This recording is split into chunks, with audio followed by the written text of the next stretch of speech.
Is the end near for the god of thunder? The only way to find out is in Thor Ragnarok.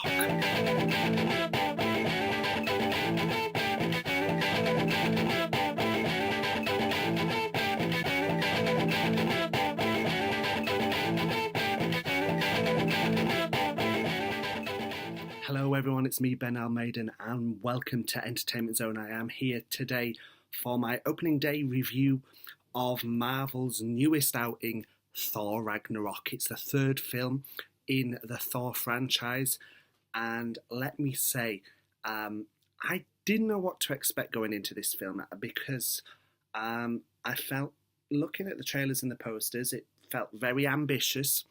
I was very familiar with a lot of the source material it was based on, and I was like, wow, they're combining Ragnarok and Planet Hulk into one film. How's that going to work out? And let me tell you, Marvel, they've just done it again. It's a really amazing film, and I'm really looking forward to sharing my thoughts on it with you guys. I've just got to say, a few people have been asking where I've been. So I've just been super busy with work and stuff. I'm actually away in Liverpool right now on a week-long course. I've just been to see Thor this evening, and I'm here in my hotel. And I've also been quite ill as well, which has meant that I didn't get to post my reviews for It or Blade Runner 2049, but I may get round to doing them at some point because I would really love to talk about those movies with you. But right now, we're here to talk to you about Thor Ragnarok. So the film once again stars Chris Hemsworth in the lead role as Thor, and Tom Hiddleston returns as Thor's mischievous brother, the god of mischief, Loki. We also have Anthony Hopkins back as Odin, as well as Idris Elba as Heimdall. So great seeing all of these back. And, they've really utilised Thor as a really funny character. Chris Hemsworth really showed off his comedy skills in the Ghostbusters reboot. I know a lot of people hate that film or refuse to watch it, but if you did watch it, you'll see that Chris is actually a really funny guy. And his comic timing and delivery of comedic lines has really been utilised in this film. But I've also got to say, Tom Hiddleston really impressed me in this film. I mean, at first I never got the hype around Tom or Loki. I thought he was good in Avengers and the first Thor. The second Thor movie, I thought, actually, this guy is quite cool and a really good actor. And then this performance, he's just elevated it again. So props to Hiddleston for that. And Idris and Sir Anthony Hopkins are both of them just as great as ever. But we also have some new additions to the cast. So we have an almost unrecognisable Cate Blanchett as the goddess of death, Hela. Now, she is the main villain of the film, and she does a great job. She really gets her teeth stuck in, Marvel was accused of having a problem with its villains, and yeah, to a degree they were getting a bit generic, but they've really worked on that on this phase of the cinematic universe, and Hela is, a hella good villain. Oh, I'm sorry, that was such a really bad pun. Anyway, she's a really good villain.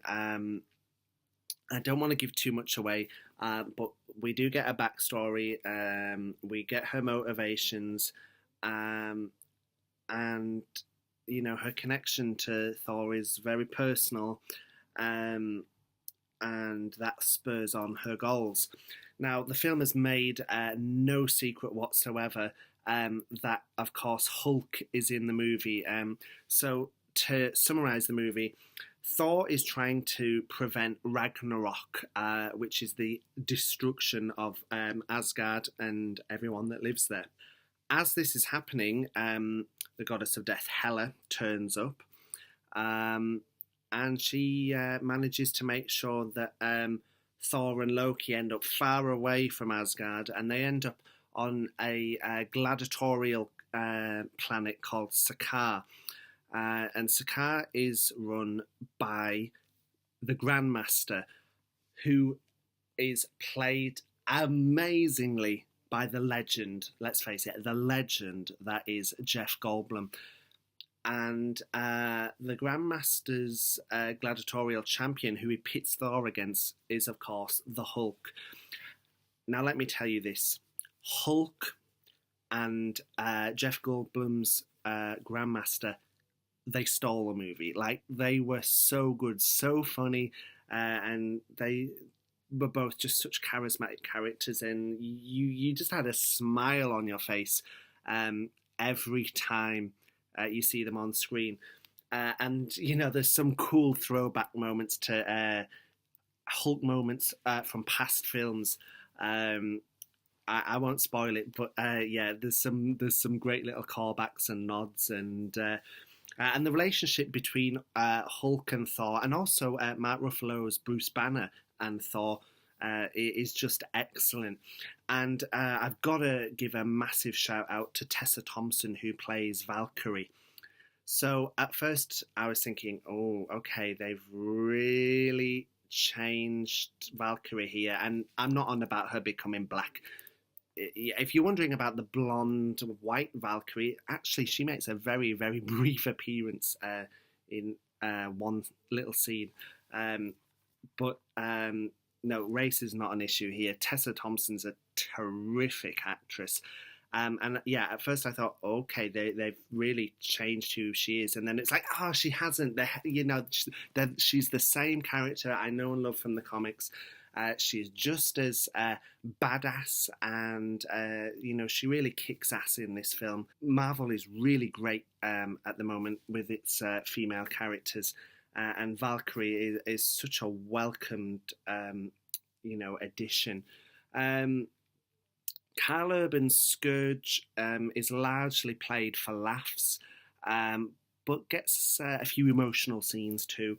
But Karl's again a very good actor, very diverse, and having him in the film can only be a good thing. Now, without spoiling it, there is another Avenger in this film, or should I say soon to be Avenger? I'm not going to spoil that at all. But that was great seeing this person in there. Actually, there's two other there's another Avenger in there as well. Both of them was very pleasant to see.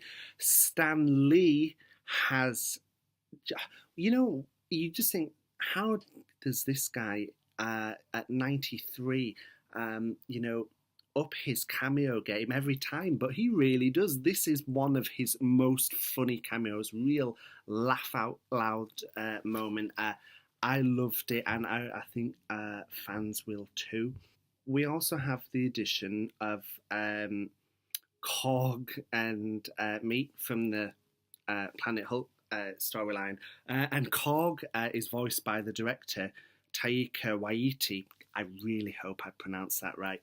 And that accent is not one you expect to come out of this big rock monster. And Korg is largely played for laughs, but again, a really welcomed addition to the cast. I should mention Taika Waititi as the director as well. What I love about the Thor movies is they're so different. Kenneth Branagh, great actor and director, and Shakespearean as well, So he introduced us to the first Thor movie, and and this world, and it felt very much Shakespearean. And then Game of Thrones is Alan Taylor directed Thor: The Dark World and expanded this world and added, all these other realms. And then, Taika Waititi, he's just took it to a whole new level. Visually, it looks great. I mean, the 3D, I saw it in IMAX 3D, and the IMAX scenes look great. The 3D is not that impressive, if I'm honest. It was good, but it wasn't great. But the IMAX, certainly, seeing this film in IMAX was just amazing. But the colours are so vibrant. The cinematography, believe it or not, it feels like a mix of The Lord of the Rings and Guardians of the Galaxy, two complete polar opposites, thrust together, and somehow it really works. Um, the soundtrack, I've got to say, is excellent as well. Lots of 80s synths in there. That, they really push this like retro vibe in the marketing.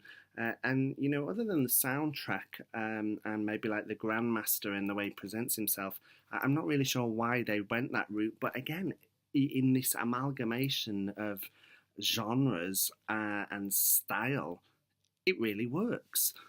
The movie is great at doing what it does. It will make you laugh, it will make you cheer for the characters, it will give you emotional attachment to the characters, it will shock you. It really is, in my opinion, the best of the three Thor movies. It's found the right balance. And we're sailing on now. At first there was one or two like little quippy lines, and I thought, is this trying to be too Guardians of the Galaxy now with the little quippy lines? But then it kind of found its own feet, and the humour just works great. There is a mid-credit scene and a end credit scene as well. Both the end credit scene is just so funny, and I really enjoyed it. And the mid credit scene is definitely set up for things to come. So definitely stick around for those. I'm not going to go into spoilers here because I just want to know what you guys think. So let's get a conversation going in the comments. I really, really loved this film. Is it my favourite film in the Marvel Cinematic Universe? No. Is it my favourite film in the Thor franchise? Yes, easily. And, what a great addition to the MCU. So that's all I've got to say on the movie for now, guys. But as I say, if you've seen it, let me know in the comments what you thought. If you haven't seen it, do go and see it. I can't recommend it enough. And then again, come back and join the conversation. Don't forget, for all the latest movie news and reviews, you can subscribe to us here on YouTube. I'm on Twitter at BLMaiden. And you can also find Entertainment Zone on Tumblr at entertainmentzone.tumblr.com. And until next time, guys, take care and speak to you soon.